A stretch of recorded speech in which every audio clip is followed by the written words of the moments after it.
제가 가진 성경은 구약 성경 811페이지.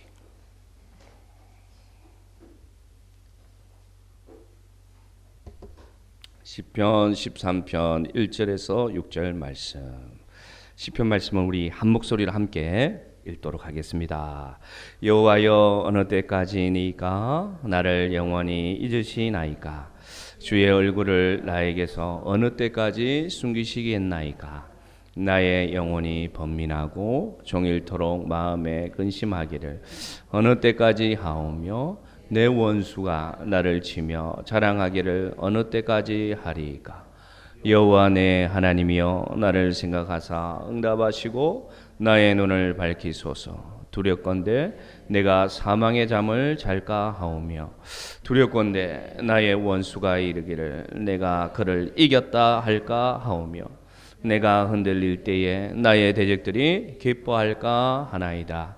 나는 오직 주의 사랑을 의지하여 사오니 나의 마음은 주의 구원을 기뻐하리이다. 내가 여호와를 찬송하리니 이는 주께서 내게 은덕을 베푸심이로다. 아멘. 제가 잠깐 기도하겠습니다. 하나님 아버지, 감사합니다. 이 시간 종이 주의 말씀을 들고 강단에 섰습니다. 하나님의 말씀만이, 그리고 올바른 교훈만이 전달되기를 소망합니다. 전하는 자나 듣는 자가 오직 주의 말씀을 깨닫고 이해하는 시간 되게 하여 주시고, 또한 결단하는 시간 되도록 성령께서 인도하여 주옵소서. 예수님의 이름으로 기도드립니다. 아멘. 오늘 말씀은 다윗이 하나님 앞에 자기의 심령을 엄청난 고통 속에서 어떻게 보면 울부짖으면서 하는 기도가 아닐까, 그렇게 생각됩니다. 마음을 놓아 부르짖는 기도를 토로의 기도다, 그렇게 얘기합니다. 하나님은 마음을 놓아 하나님 앞에 진실되게 하는 기도를 들으시고 평강으로 인도하는 하나님이십니다. 우리 여기까지는 아주 이론적으로 알고 있어요. 근데 오늘은 좀 더 깊이 들어갔으면 좋겠습니다. 첫 번째로는 과연 신자들에게 고난은 어디서부터 그 근원이 있는 것일까? 왜 고난이 우리에게 오는 것일까? 한번 생각해 보기를 원합니다. 성경에서 우리가 한번 답을 찾아보면 첫 번째로 고난은 어디서부터 오느냐? 우리 모두가 알듯이 사탄에게 그 원인이 있습니다. 하나님의 원수된 사탄은 하나님과 거릇된 길로 가도록 고난을 우리에게 보냅니다. 끊임없이 유혹하고요, 공격하고. 그래서 고통이 삶 가운데 들어와서 결국 사탄은 하나님과 우리가 멀어지게 하기 위해서 자꾸만 죄와 저주의 영향력으로 끊임없이 마귀는 우리를 괴롭힙니다. 그래서 고난이 이 세상 가운데 있습니다. 그리고 또 고난은 어디서부터 오느냐? 인간에게 그 원인이 있습니다. 쉽게 말해서 나의 잘못으로 오는 고난이 있습니다. 나 자신의 자유의지에 의해서 내가 선택한 결과에 따라서 우리는 고난도 당하고 고통이 따르기도 합니다. 그것은 내가 선택한 결과입니다. 근데 마지막으로 여러분, 고난이 우리가 잘 이해하지 못하지만 고난이 하나님께로부터 올 때도 있습니다. 그래서 이 고난이 인간이 100% 원인에서부터 자유로울 수 없는 것이 한 가지 이상은 내 잘못으로부터, 한 가지 이상은 사탄으로부터, 한 가지 이상은 하나님께로부터 오는 고난도 있다 없다? 있다는 것입니다. 욥기 1장 한번 볼까요? 욥기 1장 1절 보겠습니다. 욥은 어떻게 평가받는 사람입니까? 시작. 우스 땅에 욥이라 불리는 사람이 있었는데 하나님을 경외하며 악에서 떠난 자더라. 아멘. 우리가 생각할 때 가장 큰 고난을 당한 사람, 예수님을 제외한 성경의 인물 중에 가장 고통과 고난을 당한 자가 누구냐 묻는다면 욥이라고 우리 말하고 있습니다. 욥의 이름의 뜻은 미움을 받은 자라는 뜻입니다. 그런데 과연 욥은 어떤 사람이었습니까? 오늘 성경에서 표현하기를 온전하다, 정직하다, 하나님을 경외한다, 그리고 악에서 떠난 자다. 그런데 저런 욥이 왜 고난을 받았습니까? 온 재산을 대적에게 빼앗기고 하루아침에 모든 자녀가 지붕이 무너져서 일시에 몰살하고 자기의 온몸에 욕창과 전염병이 들려서 온몸을 긁으면서 무너진 지붕 위에서 기왓장으로 몸을 긁으면서 저주 가운데 살고 사랑하는 아내가 말하기를 하나님을 저주하고 이제 떠나라! 라고 소리 들을 때까지 왜 욥은 고난을 당했을까요? 우리는 알고 있습니다. 욥기 42장 5절 한번 보겠습니까? 방금 읽었던 말씀 밑에 욥기 42장 5절 말씀 시작. 내가 주께 대하여 귀로 듣기만 하여 사오니 이제는 눈으로 주를 배움나이다. 아멘. 고난을 지난 후에 욥의 고백이 저렇게 변화되었습니다. 좋습니다. 하나님은 선한 목적을 이루기 위해서 우리에게 고난을 줍니다. 그러나 알고 있어요. 우리 알고 있어요. 그리고 기도하면 하나님이 나의 고난을 통해서 하나님이 선하게 만드실 거야. 예, 우리에게 마치 체면 걸듯이 우리에게 자꾸만 되뇌입니다. 그러나 중요한 것은 고난이 너무 힘들다는 것입니다.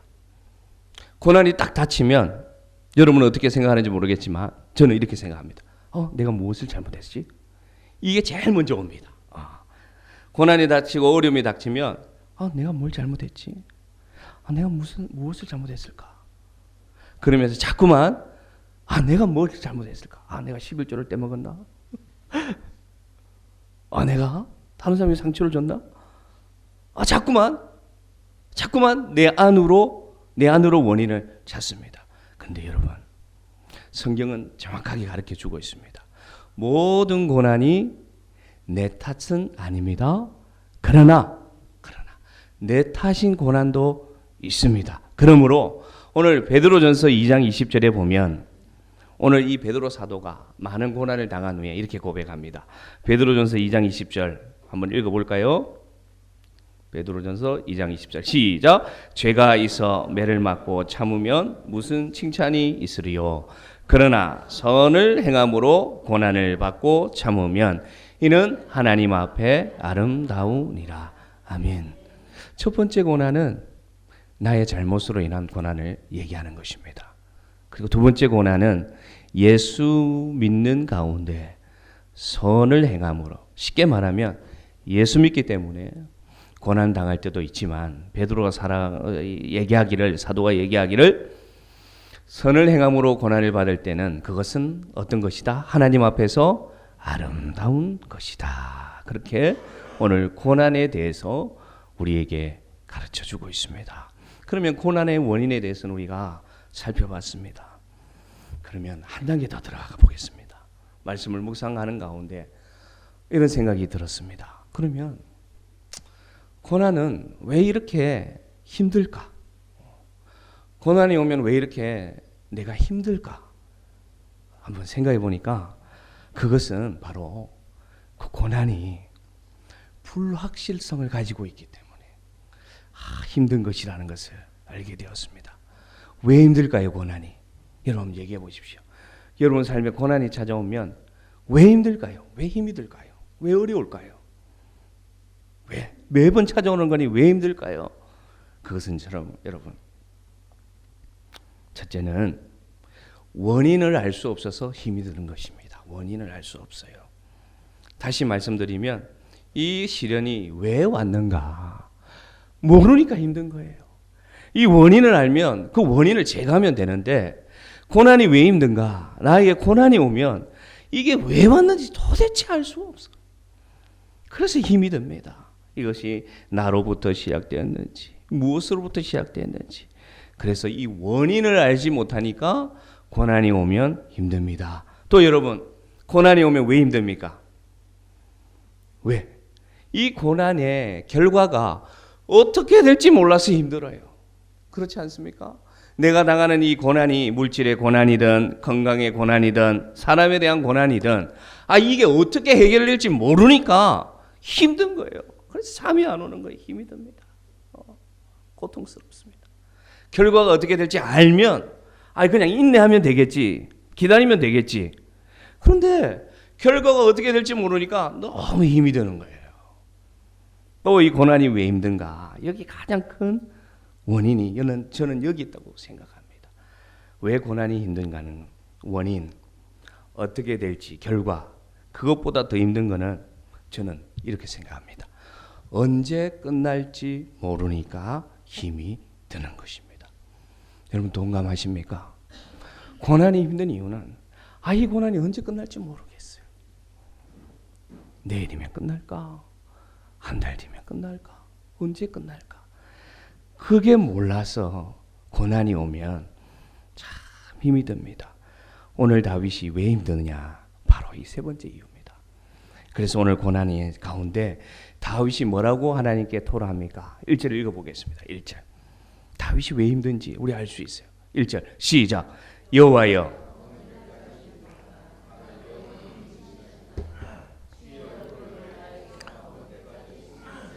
아멘. 얼마나 힘이 들면 오늘 다윗이, 여러분 어느 단어가 눈에 딱 들어옵니까? 여호와여, 언제 끝납니까? 언제 끝납니까? 여호와여, 언제까지 나를 잊으실랍니까? 언제까지 나에게 숨겨 있겠습니까? 그래서 힘든 거예요, 다윗이. 그래서 힘든 겁니다. 고난을 당하면 오늘 다윗처럼 우리는 하나님을 원망하게 됩니다. 왜 하나님을 원망하게 됩니다? 가벼운 고난, 이겨낼 수 있는 고난은 인내할 수 있지만 정말 힘든 고난을 당하면 우리도 모르게 하나님을 원망합니다. 오늘 다윗이 하나님 앞에 원망합니다. 하나님 언제까지 나를 잊겠습니까? 언제까지 숨어 계십니까? 그 박탈감 때문에 하나님을 원망합니다. 놀라운 것은 여러분, 신앙의 체험이 있는 사람도 더 힘듭니다. 믿음을 오래 하면 고난을 쉽게 이겨낼 것 같죠? 아이러니하게도요, 믿음의 체험이 있고 더 나아가 믿음으로 승리한 경험이 있는 사람들이 예기치 않은 고난을 당하면 더 힘듭니다. 더 힘듭니다. 다윗도 그렇습니다. 2절을 한번 읽어보겠습니다. 2절. 다윗이 또 얼마나 힘든지 2절을 읽어봅니다. 시작. 나의 영혼이 번민하고 종일토록 마음에 근심하게 어느 때까지 하오며 내 원수가 나를 치며 자랑하기를 어느 때까지 하리까. 다윗이 하나님을 원망하던 다윗이 이번에는 무엇을 원망하느냐? 대적들을 원망합니다. 저 대적들이 하나님, 저 원수들이, 나를 공격하는 자들이 언제까지 나를 괴롭힐 것입니까? 언제까지? 그래서 이제는 하나님께 불평하던 다윗이 이제 자신에게 좌절합니다. 자신에게 좌절. 참 나는 형편없는 사람이구나. 나는 어쩔 수 없는 사람이구나. 신자들도 마찬가지입니다. 하나님에 대해서 원망하고 당하는 고통 때문에 자신에게 원망합니다. 그런 단계를 거칩니다. 누구나 다 거칩니다.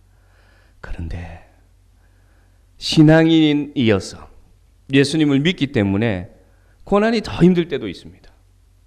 그렇지 않습니까? 하나님을 알지 못하면 첫 번째 질문에서 끝날 거 아니겠습니까? 내가 뭘 잘못했지? 뭐 때문이지? 여기서 끝나는데 신자가 당하는 고통은 왜 더 힘드냐? 이 하나님의 뜻이 어디 있는지를 한 번 더 생각하게 되니까 이 이중적으로 힘든 거예요. 고난이 오면 더 힘든 거예요. 왜냐하면 하나님의 뜻을 구하는 근본적인 물음이 우리 안에 있기 때문입니다. 하나님의 뜻을 구하는 그 영혼의 물음, 영혼의 그 의문이 우리 안에 들기 때문에 신자들은 고난이 더 힘듭니다. 더 힘들어요. 도대체 왜? 도대체 언제까지입니까? 우리는 하나님께 묻습니다. 그래서 하나님 앞에서 무엇을 잘못했는지 생각하니까 믿는다는 사람들이 더 힘이 듭니다. 그런데 여러분, 제가 말씀 묵상하는 가운데 여기서 하나를 깨달았어요. 여기에 반전이 있습니다. 여기에 귀한 터닝 포인트가 있었습니다. 뭐냐면요, 믿지 않는 사람들은 그냥 알 수 없는 대상을 향해서 막 고함 지르기도 하고 아무도 없는 바다에 가서 막 욕을 하기도 하고 산에 가서 막 소리치기도 하고 그렇게 해서 풀려고 하는데 참 감사한 것은 뭐냐? 우리는 실존하는 하나님께 우리의 심령을 원망하고 불평할 수 있다는 사실은 그것이 축복이라는 것을 오늘 알게 되었습니다. 할렐루야. 그래서 여러분, 신자가 당하는 고난이 더 고통스러운데 신자가 당하는 고난은 기도로 연결되는 축복이 있다는 것을 알게 되었습니다. 그리스도인들은 고난을 통해서 주님을 찾는 축복의 통로로 갈 수 있다는 것을 알 수가 있습니다. 허무한 것에 의지하지 않습니다. 요행을 의지하지 않습니다. 점을 의지하지 않습니다. 신자, 예수님을 믿는 사람은 원망을 하더라도 들을 귀가 있는 하나님께 원망할 수 있는 것이 축복임을 알 수 있다는 것입니다. 할렐루야. 원망을 하더라도요, 들으시는 하나님께 할 수 있는 것이 축복입니다, 여러분.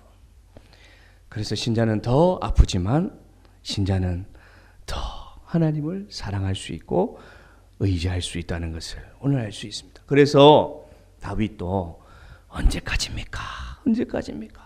피를 토하는 심정으로 울부짖다가 자연스럽게 다윗도 어디로 연결되느냐?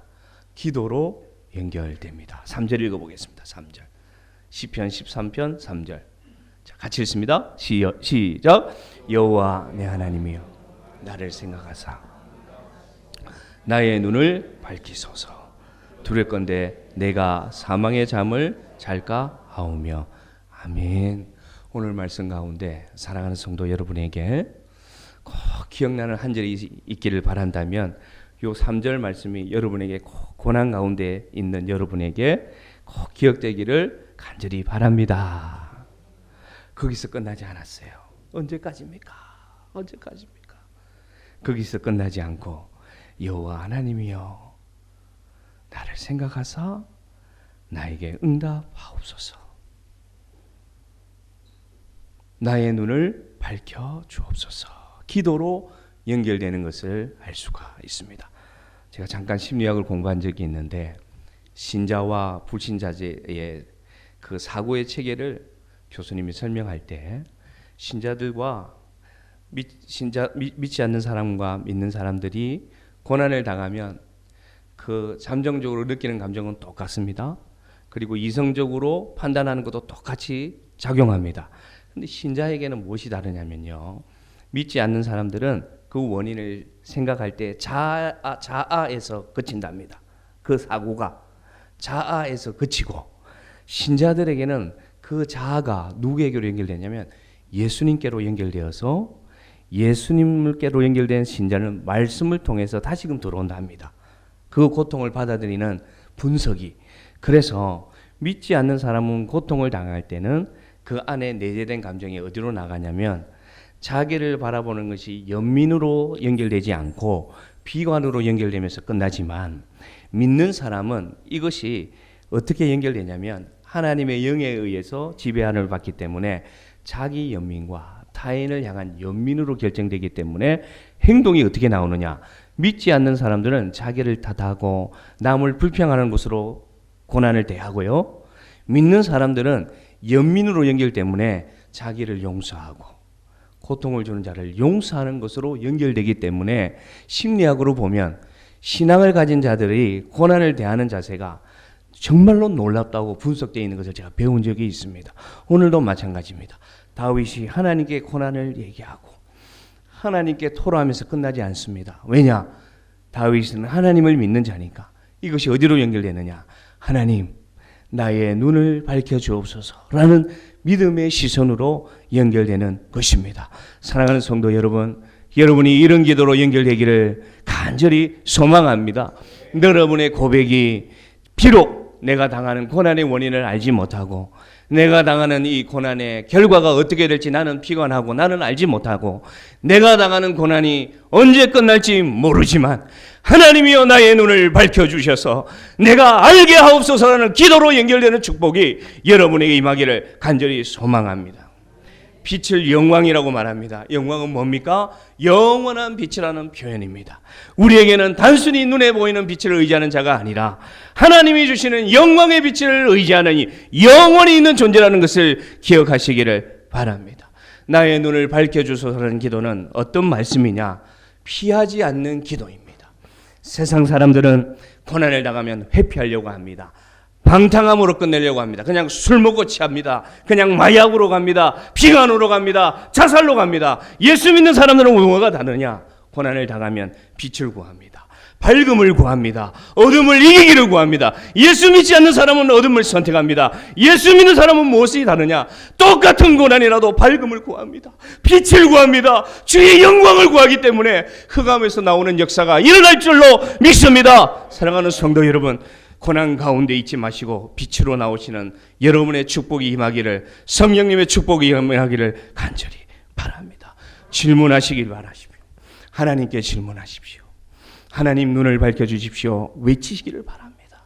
그래서 어둠으로 숨지 마시고 나의 눈을 밝혀주시옵소서. 이 세상의 모든 흑암을 밝히시는 성령의 빛으로 나를 조망하여 주셔서 내가 밝히 보게 하여 주옵소서. 기도하는 축복된 성도들 되기를 원합니다. 바디메오를 만난 주님께서 물으셨습니다. 내가 무엇을 주기를 원하느냐? 뭐라고 대답했습니까, 여러분? 바디메오가 뭐라고 대답했습니까? 선생님이여, 내가 보기를 원하나이다. 할렐루야. 내가 보기를 원하나이다. 에베소서 1장 18절, 사도 바울이 감옥에서 고통 가운데 우리에게 이렇게 믿음의 권면을 줍니다. 이 권면이 우리에게 오늘 임하기를 바랍니다. 함께 읽습니다. 너희 마음의 눈을 밝히사 그의 부르심의 소망이 무엇이며 성도 안에서 그 기업의 영광의 풍성함이 무엇이며 그것을 알기를 내가 원한다라고 죽음을 앞둔 사도가 오늘 성도들에게 권면하고 있습니다. 여러분 바라기는 여러분 마음의 눈이 밝혀지기를 원합니다. 그래서 하나님이 이 고난 가운데 나를 부르신 소명이 하나님 무엇입니까?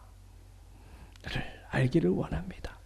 성도로서 하나님, 내가 비록 고난 가운데, 고통 가운데, 언제 끝날지 모르는 고통 가운데 있지만 영광의 풍성함이 나를 다스리게 하여 주옵소서라고 기도하는 그런 변화의 역사가 우리 가운데 있기를 간절히 원합니다. 다윗이 이렇게 기도했습니다. 그의 힘으로 하지는 않았습니다. 하나님이 하게 하셔서 했습니다. 그러니까 다윗이 진짜 눈이 밝혀졌어요. 그래서 어떻게 고백하게 되느냐? 마지막 절입니다. 6절 한번 읽어봅시다. 다윗이 어떻게 고백하는지. 시작.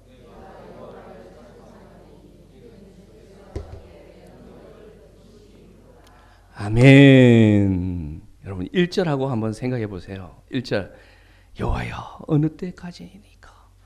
하나님은 언제까지 나를 피하십니까? 여호와여 어느 때까지 나에게 숨어져 있을 것입니까? 막 하던 그 기도가 단지 얼마 지나지 않아서 똑같은 상황 가운데 있습니다. 상황이 바뀌지 않았습니다. 그런데 다윗이 오늘 갑자기 6절에 뭐라고 고백합니까? 제가 한번 더 읽어보겠습니다. 내가 여호와를 찬송하리니 이는 주께서 내게 은덕을 베푸심이로다. 그렇게 고백합니다. 저렇게 되어 있으니까 좀 우리가 이해가 힘들어요. 그래서 영어 성경 보니까 뭐라고 하냐면 나는 하나님께 노래합니다. 나는 하나님께 노래합니다. 방금 울부짖던 그 사람이 나는 하나님께 노래합니다. 그러면서 뭐라고 고백하느냐? He has been good to me. 무슨 뜻입니까? 하나님은 지금까지 나에게 좋게 해 주셨습니다. 할렐루야! 믿음의 눈이 열린 거예요, 여러분. You are good. You are good. You are good. 이런 찬양이 있습니다. 영어 찬양인데 제가 2012년 미국에서 있을 때 예배 나가면 예배 인도자가 이 찬양을 부르는 거예요. 근데 여러분, 단순한 가사예요. 아주 단순한 가사예요. 영어를 잘 못해요, 저도. 그런데 아주 단순한 가사인데 뭐냐? 하나님은 지금까지 나에게 어떤 분이었다? 좋은 분이었다는 거예요, 여러분. 하나님은 나에게 좋은 분이었다. 내가 어떻든 간에, 내가 하나님께 어떻든 간에 하나님은 지금까지 나에게는 좋은 분이었습니다라는 것이 눈이 밝혀진 자가 알게 되었다는 것입니다. 이 은혜가 우리에게 임하기를 간절히 바랍니다. 지금까지 하나님은 나에게 좋은 분이었습니다. 지금까지. 그래서 이 세 번역에는 이렇게 고백하더라고요. 주님께서는 지금까지 나를 너그럽게 대하여 주셨습니다. 그래서 내가 주님을 찬양합니다. 할렐루야. 하나님은 나에게 너그러우셨더라고요. 하나님은 나에게 너그러우셨더라고요. 나는 이 고난 때문에 힘들고 어렵고 때로는 막 화가 나기도 하고 분이기도 하고 막 자책이 되기도 하고 피하고 싶고 회피하고 싶지만 하나님을 묵상하니까, 하나님 내 눈을 열어주셔서 기도하니까 아니더라고요. 하나님은 나에게 너그러우셨습니다 라고 오늘 고백하게 되니까, 다윗은 지난주 말씀처럼 사람이 무엇이기에 이토록 나를 생각해 주시며 사람이 무엇이기에 이토록 나를 보살펴 주십니까? 고백하는 자가 될 수 있었다는 것입니다. 여러분, 신자가 고난을 당합니다. 이유를 알 수 없지만 당합니다. 결과가 어떻게 될지 모르는 고난을 당합니다. 언제 끝날지 모르는 고난을 당합니다. 그러나 신자에게 변함없는 진리가 하나 있습니다. 뭐냐면요, 그것 또한 은혜라는 사실입니다. 왜냐? 우리는요, 과거를 통해 현재의 은혜를 감사할 수 있고요, 이 현재를 통해서 장차 미래를 기대할 수 있는 하나님의 자녀이기 때문입니다. 믿습니까, 여러분? 믿음으로 여러분에게 전달되기를 바랍니다. 이성으로 전달되는 말씀이 아니라 믿음으로 여러분에게 전달되는 말씀 되기를 간절히 바랍니다. 말씀을 준비하다가 이제 제가 무슨 일이 있을 때 일기를 쓰니까 이렇게 일기를 클릭하게 됐는데, 제 일기를 한번 읽어드리도록 하겠습니다. 때는 언제냐? 제주에 우리 가족이 처음 이사 왔던 2018년 2월 일기인데 읽어드리겠습니다. 2월 3일 토요일, 보일러 온수관이 터졌다. 눈이 많이 와서 다유를 데리러 가는 시간이 늦어진 바람에 나가기 전에 발견하게 되어서 큰 피해 없이 수습할 수 있었다. 다유는 폭설로 예상보다 2시간 늦게 도착했다. 제주에서 온 첫 주말을 호텔에서 잠을 자게 되었다. 밤새 눈이 온다. 제주에서의 눈이라 낯선 풍경이다. 내일 주일 아침 첫 예배를 드리러 갈 수 있을까 걱정이 된다. 여기 토요일 일기고요. 주일 일기. 밤새 눈이 왔지만 감사하게도 다행히 차량 운행에는 괜찮았다. 주일 아침인데도 좋은 기술자를 관리소장님이 소개해 주어서 예배를 드리는 동안에 집이 깨끗하게 공사가 되었다. 감사한 것은 배관이 터진 곳이 싱크대 뒤쪽으로 금방 복구될 수 있어서 감사하다. 예배를 마치고 밤 비행기를 예약해 놓았는데 아내를 데려다 주려고 하니 또 폭설이 내린다. 걱정스러운 마음으로 1호 광장에서 공항버스를 태워주고 돌아왔다. 아니나 다를까 얼마 후 연락이 왔다. 폭설이 계속되어 어딘지 알지도 못하는 깜깜한 곳에서 버스는 멈춰서고, 눈길을 걸어 나와 버스를 함께 탄 좋은 사람을 만나게 해주셔서 제주공항 근처까지 차를 얻어 타고 와서 작은 숙소를 잡아 이제 도착했다고 밤늦게 연락을 받았다. 낯설고 추운 곳에서 얼마나 당황하고 놀랐을까 마음이 아프다.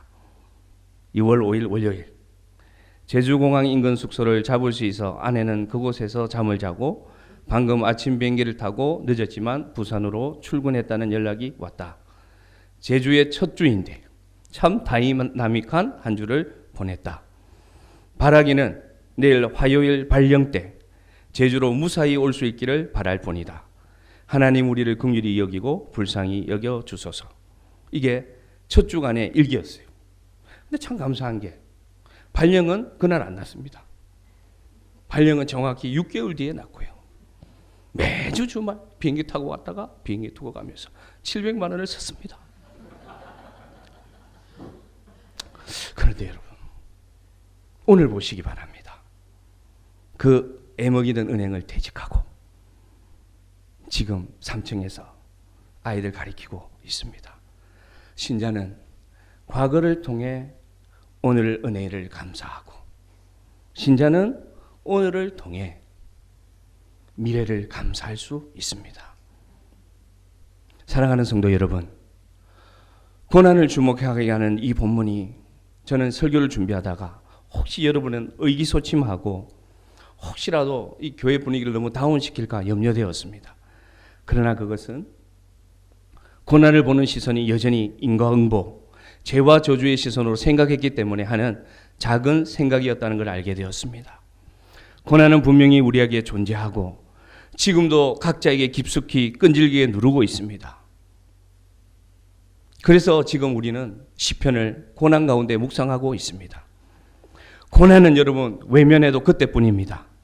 인내하더라도 알아야 인내할 수 있고요, 이겨내려고 해도 알아야 이겨낼 수가 있습니다. 바라기는 여러분에게 믿음의 눈이 열려서, 오늘 이 다윗이 믿음의 눈이 열려서 하나님께 찬양하는 자로 변화된 것처럼 바라기는 경로는 다양하고 이유도 다양하고 결과가 어떻게 될지도 모르고 언제 끝날지도 모르는 고난이지만 여러분, 고난이 복이 되는 축복이 여러분에게 임하기를 저도 간절히 기도하겠습니다. 여러분 힘을 내시기를 바랍니다.